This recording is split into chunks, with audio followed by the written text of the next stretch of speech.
Bonjour à tous et bienvenue dans ce nouvel épisode de votre émission Let's Focus On, celle qui valorise des parcours et des initiatives de personnalités afro-caribéennes.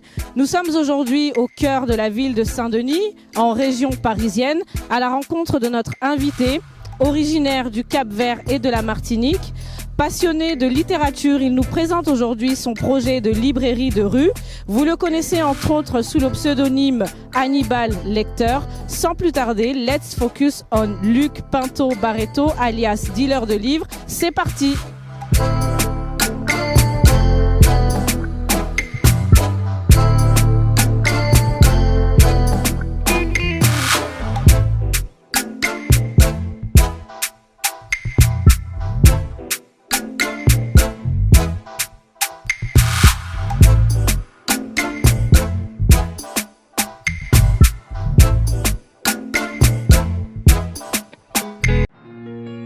Être un dealer de livres, pour moi, c'est vraiment apporter le livre dans la rue et dans l'espace public. Une personne qui va là où on ne l'attend pas pour aller vers le public peut-être qu'on n'attend pas non plus. La gare, c'est vraiment un lieu naturel, un peu de rencontre, de rendez-vous. Il y a de la vie, il y a du mouvement. Il y a plus de 90 000 personnes qui passent par jour. Et mon objectif, c'est vraiment de créer ce moment de pause pour prendre le temps de rencontrer des livres, des auteurs. Je pense que sincèrement, un livre peut bouleverser une vie, peut changer même une destinée. Une chose est sûre, moi j'attends les lecteurs sur le parvis de la gare de Saint-Denis et je vais à leur rencontre. Et puis peut-être je susciterai aussi des vocations. Luc, bonjour. Bonjour Rachel. Bienvenue dans Let's Focus On. Merci de ton invitation. Notre émission qui est dédiée à la diaspora, à la jeunesse afro-caribéenne. Alors, rapidement, Luc, est-ce que tu peux revenir sur ton projet dealer de livres? Comment est-ce que ça a commencé et surtout pourquoi ce projet et pourquoi au cœur de Saint-Denis? Alors, c'est une assez longue histoire. Hein. Dealer de livres, c'est né dans un premier temps, on va dire dans les années 2014-2015. Où c'était une façon pour moi d'évacuer un peu la frustration que j'avais dans mon ancien métier. Du coup, avant, j'étais technicien de maintenance dans l'hôtellerie. Enfin, c'est un métier que j'ai exercé pendant à peu près 10 ans. Et c'est un métier dans lequel je ne me retrouvais pas spécialement. Bon, ça me servait à payer mes factures, disons, mais ce n'était pas spécialement une passion, une vocation. Et comme j'avais toujours l'habitude de lire des livres, d'aller dans des conférences, des rencontres littéraires, de me promener dans les librairies, petit à petit, l'idée de moi aussi évoluer un peu dans ce domaine, ça est né. Donc au départ, c'était simplement la création d'un espace sur les réseaux sociaux, notamment Facebook et Instagram. Puis ensuite, c'est devenu une chaîne YouTube. Et puis petit à petit, les années venant, c'est devenu aujourd'hui une librairie physique sur le parvis de la gare de Saint-Denis. Un projet qui a évolué, donc si je ne me trompe pas, tu as démarré, Dealer de livres est né en 2015. C'est ça. Et puis officiellement, tu as ouvert ta librairie 2019. C'est ça. Alors il y a eu différentes étapes. Le nom Dealer de livres est né en 2015, donc sur les réseaux sociaux, Facebook, Instagram et YouTube. Puis en 2016, il y a eu une période où j'ai essayé d'en faire une maison d'édition de livres audio. J'avais dans l'idée de faire des livres audio pour... Moi, ma démarche, c'est encore aujourd'hui, c'est toujours d'essayer d'aller vers le plus possible vers les gens, d'amener la lecture vers les gens et de démocratiser, de vulgariser tous les livres. Et je me disais, le format audio, ça peut être une idée, tout le monde a un smartphone, on a l'habitude d'écouter de la musique sur cet outil-là, donc pourquoi pas des livres. Malheureusement, c'est une idée qui est un peu morte-née. Et puis en 2019, je me suis dit, je vais en faire une librairie dans l'espace public pour aller le plus possible vers les gens. Et du coup, en 2019, très exactement le 6 juillet 2019, j'ai posé ma table sur le parvis de la gare de Saint-Denis. Et puis aujourd'hui, il y a plein de choses qui se sont passées depuis. Quelle est ta clientèle? Alors sur Saint-Denis, il y a vraiment de tout, hein, sur le parvis de la gare, puisqu'on est sur le parvis d'une gare, donc par définition c'est déjà un peu un lieu de rencontre et d'échange naturel. Il y a vraiment beaucoup de personnes qui passent, mais moi la volonté que j'avais d'être sur Saint-Denis, c'était pour toucher la communauté, on va dire, afro-descendante. voilà, pour être proche de cette communauté et essayer de mettre en place des événements, des livres, des lectures qui puissent parler à cette communauté. Mais après, il y a vraiment de tout, des moins jeunes, des plus jeunes, hommes, femmes, tout type d'origine. Et alors tout justement, comment réagit aujourd'hui, tu as parlé de la communauté afrodescendante, comment réagit la diaspora afro-caribéenne aujourd'hui? Comment est-ce qu'elle a accueilli ton projet J'ai le sentiment qu'elle l'a plutôt bien accueilli, voire très bien accueilli. J'ai eu beaucoup de soutien, que ce soit de manière via les réseaux sociaux, des messages, des gens qui viennent me voir directement pour m'encourager. À l'époque, j'avais mis en place une cagnotte pour pouvoir avoir un financement qui me permette d'acheter l'espace dans lequel on est aujourd'hui. Donc évidemment, il n'y a pas que des Afro-Caribéens qui ont participé, mais je sais que beaucoup ont participé ou au moins relayé l'information. Donc non, j'ai l'impression qu'il y a une certaine fierté par rapport à ça. Et ça s'explique peut-être par différentes choses. Déjà, la Seine-Saint-Denis, c'est quand même une ville assez particulière. Saint-Denis, il y a déjà plus de 130 nationalités, il y a beaucoup d'origines qui se mélangent, qui vivent plus ou moins ensemble. Oui. Et il y a beaucoup de précarité aussi, malheureusement. Il y a beaucoup de chiffres qui montrent que la Seine-Saint-Denis, c'est un des départements le plus pauvres de France, où il y a un des départements le plus dense, où il y a le plus de personnes qui y vivent aussi, qui y résident, un des départements les plus jeunes aussi.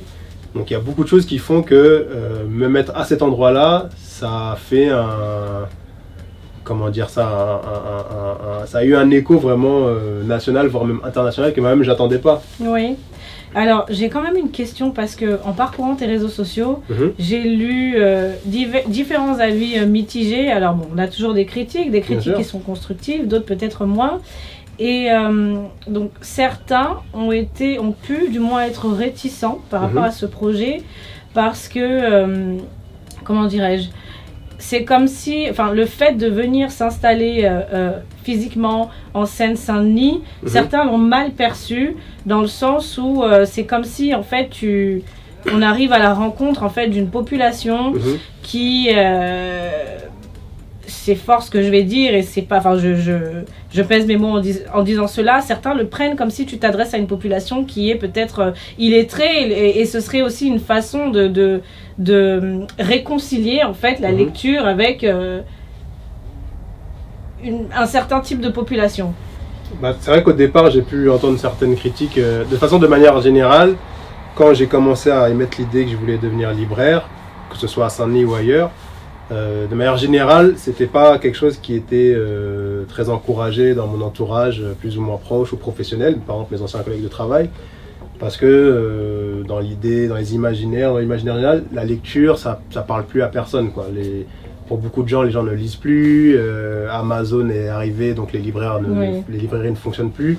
Donc sans même parler de la Seine-Saint-Denis, de manière générale, la lecture déjà, c'était pas forcément une voie que beaucoup de gens encourageaient, la librairie.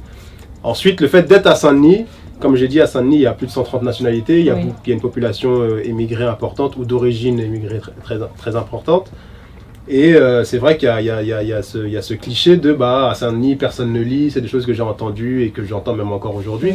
Voilà, pourquoi est-ce que tu veux t'installer à Saint-Denis, personne ne lit à Saint-Denis, etc. Qu'est-ce qui, toi, te donne envie de faire ça, quoi. Donc moi, j'ai pas forcément fait attention à ces critiques-là. Maintenant, c'est vrai que j'ai l'habitude de dire que moi je suis devenu un peu entrepreneur par défaut. C'est parce que je n'aimais pas et j'étais très frustré dans mon ancien métier que j'ai tenté de me lancer dans cette aventure-là parce que c'était un peu ma porte de sortie. C'était ça ou la dépression entre guillemets. Et puis comme mes responsabilités aussi familiales se sont agrandies, j'ai eu un premier enfant en 2017.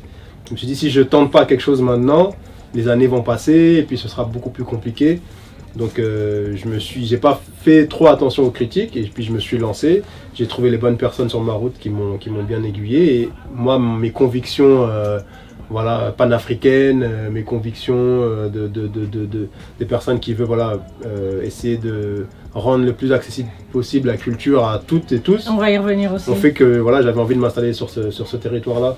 Alors, tout justement, et j'allais y venir, tu viens de le mentionner, quel est le positionnement aujourd'hui de ta librairie? Parce que c'est vrai qu'en arrivant, donc on voit beaucoup de livres, d'œuvres de littérature africaine. Est-ce que tu dirais aujourd'hui que ta librairie est afro-centrée ou plutôt tu la définirais comme étant une librairie généraliste classique, si on peut le dire ainsi? Alors je dirais pas que ma librairie est afrocentrée, je dirais que ma librairie c'est une librairie généraliste, c'est-à-dire qu'on peut y trouver tout format de livres, que ce soit de la littérature, des sciences humaines, des bandes dessinées, des livres jeunesse, donc il n'y a pas un type de livre en particulier qui va être mis en avant plus qu'un autre, mais moi j'ai mes convictions, donc qui sont notamment panafricaines, et ça va se refléter dans la sélection des livres que je fais. Mais je ne dirais pas que ma librairie est africaine ou est panafricaine. C'est moi qui le suis. Donc à travers ce en quoi je crois et voilà, mes convictions, ça peut se refléter dans ma sélection de livres. Mais après, il peut y avoir aussi d'autres types d'ouvrages. Justement, pour se focaliser tout justement sur ta sélection de livres, et là, corrige-moi si je me trompe encore, on a l'impression que les livres donc, de littérature africaine que tu proposes sont des livres qui se focalisent sur, qui mettent en avant la dénonciation, les combats, les luttes. Est-ce que c'est le cas? Oui, il y a beaucoup ce genre de livres-là parce que moi, c'est un peu le chemin par lequel je suis rentré dans les livres en fait. Quand j'étais plus jeune, j'étais pas spécialement dans la lecture, voilà, c'était plus les lectures qu'on devait faire dans le cadre des études, on va dire. Mais les premières lectures que j'ai fait pour moi-même, ce sont des lectures qui étaient plutôt militantes parce que c'était un moment de ma vie où je me posais pas mal de questions dans la vingtaine sur qui j'étais, vers où j'allais aller, quelle était ma place dans le monde, dans la société. Et c'est en me posant ce genre de questions que je suis tombé sur certains types de livres, notamment un premier livre, le livre de Malcolm X, Le pouvoir noir, qui m'a fait réfléchir sur pas mal de choses. Et c'est quelque chose qui aujourd'hui, maintenant que je suis dans la trentaine, voilà, ma vingtaine m'a construit et c'est quelque chose que je mets en avant, que je revendique. Parce que pour moi, le livre, c'est un moyen de réfléchir sur nous-mêmes et aussi sur le monde qui nous entoure. Oui. Ça peut être aussi un moyen de distraction. Oui. Voilà, il y a tout type de lecture et je suis pour qu'il y ait tout type de lecture, mais c'est vrai que moi j'ai beaucoup ce côté livre-outil, livre de réflexion, oui. De partage, on échange, on communique, chacun donne son avis et puis on grandit tous ensemble, quoi. Alors ça m'emmène justement à te poser la question suivante. Aujourd'hui, on observe qu'il existe deux courants à l'ère où on est dans un éveil des consciences au sein de la communauté afro-caribéenne. On peut observer deux courants. On a ceux qui vont plutôt, comme je le disais à l'instant, revendiquer, et on a ceux qui vont plutôt valoriser en fait des initiatives qui vraiment impulsent le changement, et tu as ces personnes-là qui cherchent à valoriser et à donner apporter une autre perception qu'on peut avoir de notre communauté. Du coup, où est-ce que toi tu te situes dans la continuité de ce que tu viens d'expliquer là? Moi je dirais que où est-ce que je me situe par rapport à ces deux courants? Voilà. Est-ce que tu es plutôt de ceux qui militent, qui revendiquent, ou est-ce que tu es plutôt de ceux qui on va dire qui cherchent à valoriser, pardon. Je me permets donc de poser cette question-là en référence à notamment, tu sais, le documentaire Noir en France, d'accord, oui, qui a beaucoup fait parler parce que justement on avait ces avis mitigés de ceux qui pensent que ça n'apporte rien de réaliser un documentaire comme ça, et que au lieu de chercher à victimiser entre guillemets, il vaudrait mieux en fait présenter des parcours, la Black Excellence, etc., etc. Et c'est pour ça que je me permets de te poser cette question-là, pour faire justement aussi le parallèle, rebondir un peu sur tout ce qui s'est dit sur la toile à ce sujet-là. D'accord. Bon, moi, par rapport à ma démarche, je suis plutôt, je dirais pas forcément que je milite, mais pour beaucoup de gens, créer une librairie à Saint-Denis, c'est déjà une forme c'est déjà une façon de militer, parce que voilà, comme j'ai dit, la lecture, c'est pas forcément ce qui est le plus encouragé. Et à Saint-Denis, en Seine-Saint-Denis, un département où il y a le moins de librairies en France hexagonale, ça paraît déjà un acte vraiment de militant très fort pour beaucoup de gens. Mais dans tous les débats qu'il peut y avoir dans la communauté, moi, comme j'ai dit, j'ai des convictions panafricaines. Et pour moi, le panafricanisme, c'est un peu mon bouclier par rapport aux attaques qu'on peut subir en tant que noir en France, en tant que communauté, ou les différentes communautés noires en France qui peuvent exister. C'est un peu le bouclier et la lance, quoi. C'est ce qui va nous permettre de nous défendre et d'attaquer. Mais ça reste aussi une main tendue parce que moi j'estime que je ne suis pas panafricain pour être uniquement entre noirs, etc. Je suis panafricain pour être partout avec tout le monde, Oui. mais avec ma dignité et ne pas être abaissé par le fait que je puisse être noir, etc. etc. Je ne sais pas si j'ai répondu à ta question, mais... Oui. Alors Luc, tu parles souvent de tes enfants. Oui. Qu'est-ce que tu leur transmets au regard de tout ce qu'on a expliqué? On a parlé d'éveil des consciences, tu parles de tes convictions en tant que panafricaniste. Qu'est-ce que tu transmets à tes enfants aujourd'hui? Bah, je sais pas trop. Mon premier enfant, il a 4 ans. Et c'est beaucoup grâce à lui que j'ai mis cette librairie en place parce que quand il est né, il est né en 2017 et quand on a appris la grossesse, etc., moi je me posais beaucoup de questions sur mon avenir puisque, comme je l'ai dit, j'étais dans un métier qui me convenait pas et j'allais être père pour la première fois et je me suis dit, bon, là c'est une responsabilité qui arrive, tu peux pas lâcher ton boulot n'importe comment, etc. Il faut que... Et tu peux pas rester non plus enfermé dans cette voie-là parce que voilà, les responsabilités de la vie, notamment économiques, ça s'accumule. Et je me suis dit, c'est maintenant ou jamais. Donc c'est un peu un des déclics qui m'a poussé à aller dans cette voie-là. Et en tout cas, ce que j'essaie de leur transmettre au plus grand, parce que le deuxième est encore petit, là, il a 10 mois, c'est vraiment l'amour de la lecture, déjà l'amour de la lecture. Et après, en ce qui concerne mes convictions panafricaines, elles ne sont pas cachées. Par exemple, quand mon fils vient à la librairie, il voit le portrait de Malcolm X, il voit le portrait d'Amilcar Cabral, il pose des questions, qui c'est, voilà, il voit où on est, dans quel environnement on vit. On parle beaucoup de l'Afrique à la maison puisque nous-mêmes on pourrait dire on est un couple panafricain. Moi-même je suis originaire du Cap-Vert et de la Martinique. Oui. Ma compagne elle est franco-béninoise et tchadienne. Voilà, on a l'habitude d'aller sur le continent. Et mon enfant là, le plus grand, lui, tout ce qu'il attend c'est d'aller au Bénin ou d'aller au Sénégal, etc. Donc ça se fait de manière sans chercher à bourrer le crâne, quoi. Ça se fait de manière naturelle parce que je le vis au quotidien, quoi. Tu l'as souligné tout à l'heure, aujourd'hui on est quand même à l'ère du numérique, qui fait que la jeunesse est plutôt connectée et peut-être aussi détachée de la lecture. Comment justement réconcilier la jeunesse avec la lecture? Ça c'est la grande question. Il y a avec pas de... la littérature même, je dirais. Il n'y a pas de formule magique. Moi ma démarche c'est de passer par l'événementiel. Ce que j'ai pas forcément encore pu faire avec la librairie, puisque l'idée d'être sur le parvis, c'est aussi profiter de l'espace public pour mettre des événements et beaucoup appuyer sur le côté rencontre, échange, où j'espère pouvoir toucher ce public-là, notamment jeunes ou autres. Mais il n'y a pas de formule magique. C'est déjà il faut, par exemple, qu'il y ait des livres à la maison, ne serait-ce que si chez vous n'avez pas de bibliothèque, vous n'avez pas de livres, c'est pas forcément évident. La culture du livre, c'est pas quelque chose qui est inné, c'est quelque chose qu'on apprend. Voilà, en fréquentant des lieux où il y a des livres, en fréquentant des personnes qui lisent, qui nous parlent de leur lecture, en fréquentant des clubs de lecture. Et petit à petit, ça se construit. C'est pas quelque chose qui est inné, certains l'ont, certains ne l'ont pas. Non, c'est quelque chose qu'on apprend. Donc pour que les jeunes, des jeunes, parce que tous les jeunes ne sont pas pareils, mais que les jeunes dont on parle, les jeunes afro-descendants notamment, puissent s'intéresser à la lecture, déjà, il faut peut-être aussi leur parler de sujets qui les concernent, qui connaissent aussi les auteurs, les autrices qui écrivent sur des sujets qui peuvent les concerner. Et petit à petit, ça peut leur donner goût. Mais il n'y a pas de formule magique, quoi. Aujourd'hui, dans un monde, voilà, il y a les réseaux sociaux, il y a les films, il y a les séries, il y a tout. Donc, les livres, c'est une chose parmi d'autres. D'accord. Alors, on arrive à la fin de notre interview, mais avant, quelle œuvre de littérature africaine tu pourrais recommander justement à la jeunesse? Parce que tu viens de dire qu'effectivement, il faudrait proposer à la jeunesse peut-être lui parler de choses qui la concernent. Et donc, quelle œuvre de littérature africaine tu pourrais recommander et pourquoi? En quelques mots. En quelques mots, moi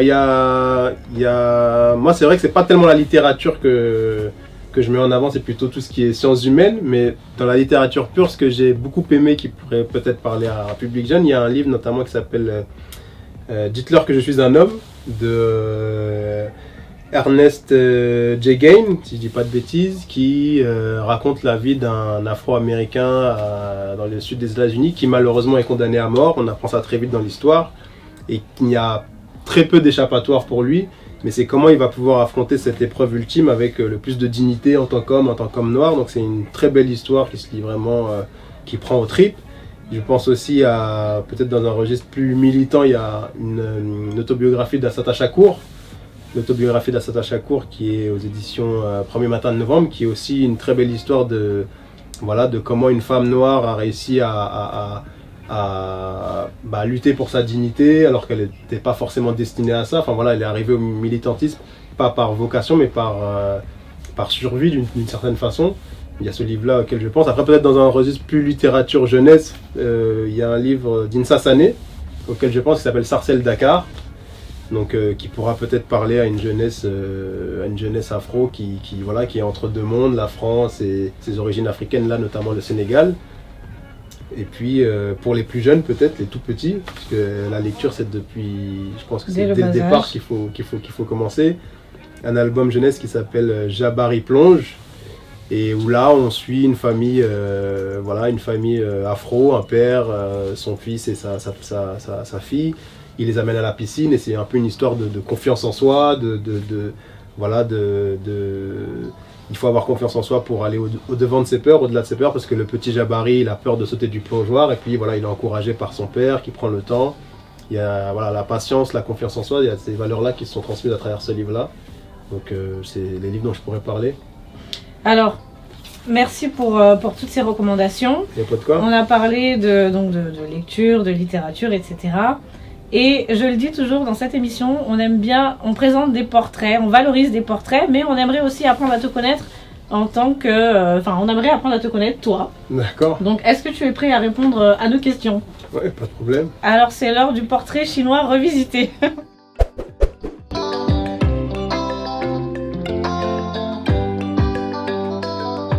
Si tu avais une baguette magique, qu'est-ce que tu changerais? Je changerais le monde. Si tu étais un héros, qui et pourquoi? Malcolm X. Pourquoi? Parce que c'est la personne, l'être humain qui dans ma jeunesse, m'a vraiment bousculé mon esprit et qui m'a donné une direction de vie, je dirais. La personne que tu souhaiterais à tout prix rencontrer? C'est compliqué ça. C'est compliqué, il y a tellement de monde. Mon grand-père paternel, je dirais. Pourquoi? Parce que je ne l'ai pas connu malheureusement. Ta plus grosse bêtise? Moi je suis pas quelqu'un qui fait beaucoup de bêtises. Hein. C'est ce qu'on dit toujours. Hein. Non, honnêtement, ma plus grosse bêtise, j'ai envie de dire, c'est d'avoir créé Dealer de Livres, hein, et de penser qu'avec ça je peux changer le monde. Dernière question, es-tu prêt? À quel âge as-tu eu ton premier flirt? À quel âge? Oui. Ça a été tard, moi, pour moi, à 20... J'avais quel âge? À 20 ans. Merci Luc. Il n'y a pas de quoi. Merci à vous. Merci à toi Luc, encore une fois d'avoir accepté notre invitation et on a hâte de voir évoluer ce merveilleux projet. Merci beaucoup. Je vous invite à suivre sur les réseaux sociaux Dealer de Livres. J'ai beaucoup d'idées, j'ai beaucoup d'ambitions pour ce projet que je vais essayer de faire grandir le plus possible, notamment à Saint-Denis, mais aussi en pensant toujours au continent, puisque voilà, j'ai envie de faire des connexions entre Saint-Denis, l'Afrique, la Caraïbe. Donc voilà, ici ce sera peut-être la maison mère, mais l'idée c'est vraiment d'être dans l'idée de diaspora et de panafricanisme toujours. Merci. Il n'y a pas de quoi.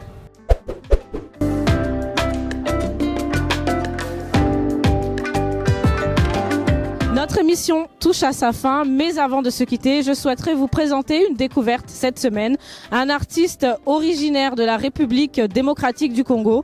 Il s'appelle Bujimaï. Regardez. Rachel Bujimaï, c'est un sobriquet que j'ai pris, mais c'est un nom qui existe déjà parce que ma maman c'est une Moulouba que j'ai perdu, que je ne connaissais pas. Donc pour le rendre hommage, donc qu'est-ce que j'ai fait? Donc j'ai repris Bujimaï, alors qu'à la base c'est Bujimaï. Sauf qu'avec l'écriture, donc ça s'écrit maintenant avec B2ODJIM-AYI pour Maï, donc ça reste toujours Maï. Mais voilà quoi, donc parce que ma maman c'est une Moulouba. Voilà pourquoi j'ai pris ce nom-là et que j'ai trouvé que ça déchirait, qu'il y avait un impact dessus quoi. Voilà. Ma musique, c'est les sonorités actuelles, ce qui veut dire qu'il y a Afrobeat. Donc ce qu'on dit Afrobeat, c'est ce que tous les frangins ils font quoi. Donc de passant de Kebla à NASA à Gims avec sa chanson Ça paie comme jamais. Donc moi c'est ce que j'apporte en plus, c'est que il y a le côté lingala que je parle, que je danse et que je le chante aussi. Donc c'est ça que j'apporte à mon côté africain. Mame maboko, maboko, mame maboko. Maboko, Amame, Banambo. canapé, c'est freestyle à Lingala. Bucci for life, na botamana kini. Monanchili, RDC, Congo.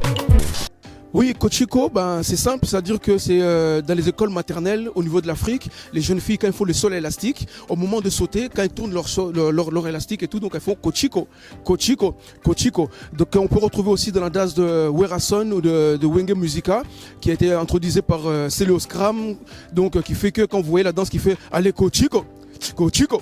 Kochiko Zwa, Kochiko Ma. Donc c'est ça que j'ai repris cette gimmick là, parce que je trouvais qu'elle était sympathique, elle était amusante et tout, et puis surtout festive.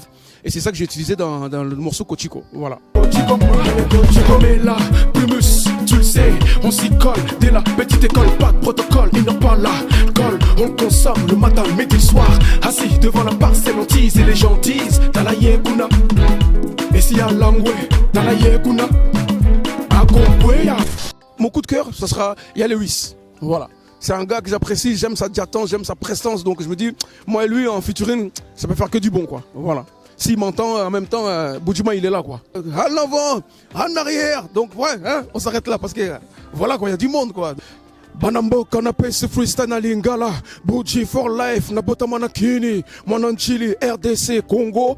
Fresh, clean, mat mon style, même sans fric, j'prie. Les filles me kiffent, classé X, T2 série, garçon viril, lâche-toi. Yonanga, Farah, Ganga, yeah, Namakasi. Boudjima, represent yo, Rachel, pour Vox Africa, ma man, sacré Cissé Pamba. Merci à vous qui nous suivez. Merci également à Sacré Cissé à la réalisation, ainsi qu'à Katia Tanko, ma collaboratrice, qui m'a accompagnée dans la réalisation de cette émission. Merci également à mes partenaires, l'agence Spécimen, ainsi qu'à Sadi Art Création. À très vite. Rendez-vous la semaine prochaine sur votre chaîne Vox Africa.